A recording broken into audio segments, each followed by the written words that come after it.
So what they do when they're in power is that they create policies that help benefit them. They came from Goldman Sachs with intentions to implement policies that benefit Goldman Sachs, right?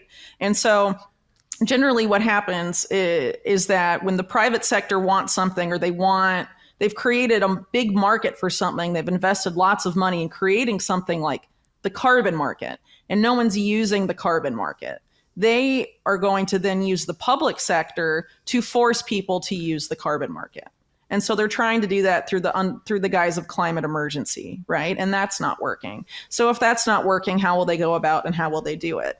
Well, like Mark and I have discussed before, they're trying to go about it the private sector route. Oh, okay, you guys aren't interested in programmable, surveillable money if it's emitted by the central bank. So if it's emitted by a private bank, maybe you will, right? But the other side of this is what's happening in places like Argentina right now, where people have lost so much of their purchasing power. So like before Milei came to power, I think the poverty rate was it was insanely high. I think it was something like 60%.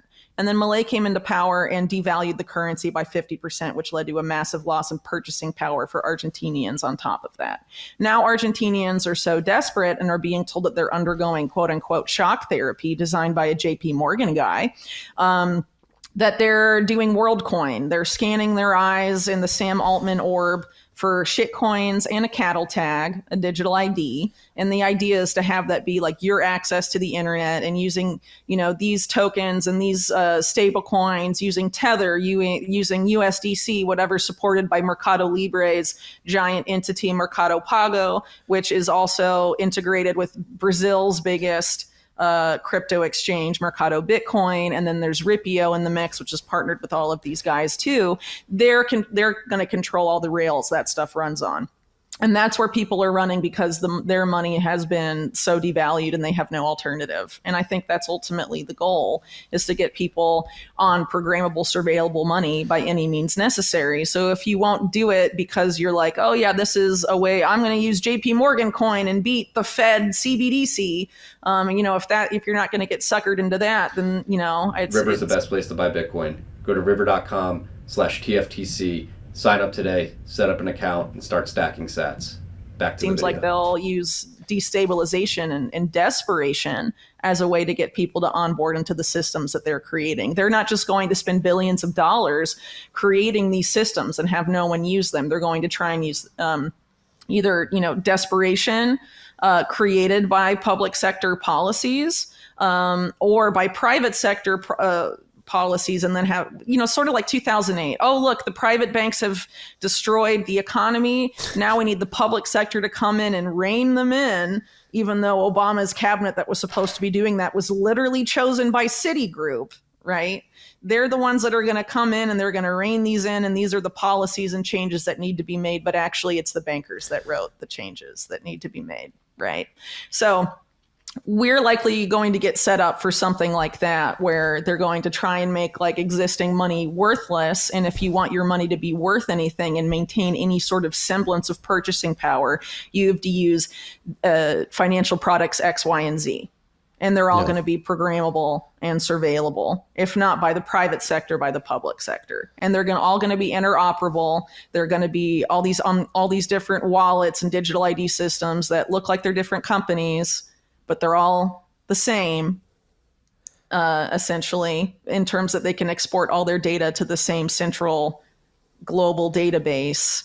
And, that's essentially the goal here. So how do we fight against that? Don't use the database. Don't use the digital wallet. Don't use the digital ID. Don't interact with the system.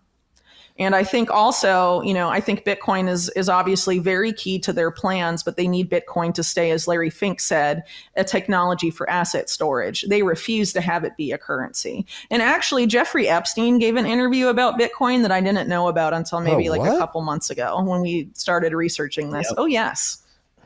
No idea. He says the exact same thing Larry Fink says. It's not a currency. It's, a technology for asset storage. There's another very prominent Bitcoiner that likes to roll with that line. So, yeah. So Michael Saylor is basically it's property. It's not currency. Yeah. Yeah, funny that. Didn't it, the chief of staff of Interesting. InQtel come from MicroStrategy? That's interesting. Anyway, Sure did. Elizabeth Pautos. Yep, sure did. yep. So, anyway, basically, if Bitcoin is kept in that box that people like Larry Fink and Jeffrey Epstein and people like them, Larry Summers, presumably, who was on the Zappo advisory board, these guys want Bitcoin to be a specific thing because they can use it. And there's people in the space, like this RSK guy, saying Bitcoin needs to lose its revolutionary ethos. It's got to drop that and become a tool for Wall Street. I think it's pretty obvious what needs to be done to scuttle those plans, which would be ensure the opposite. Yes. Yes? Yes. Use open source So people software. So people need to be putting resources into making that happen. And by Trying my best here, Whitney. the fact trying that, my best. well, sure. But basically to recap on that, if they need the Bitcoin blockchain for asset storage, and presumably, if we're right about what's going on in this article, which we seem to be, carbon markets, they need that blockchain. How do we invert their plans and use the Bitcoin blockchain so that it's the tool of financial freedom it was heralded to be?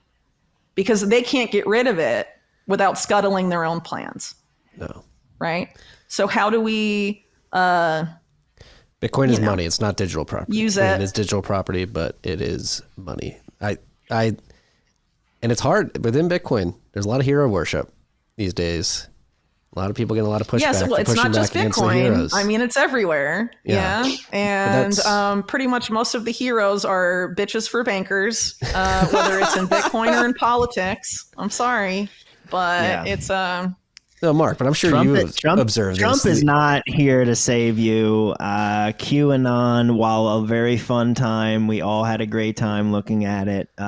It was an Operation Trust. It was, hey, our guy's in there. Don't worry about it. We got it. And now here we are, and they locked down the country. They printed trillions of dollars.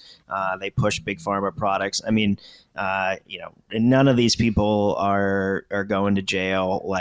No.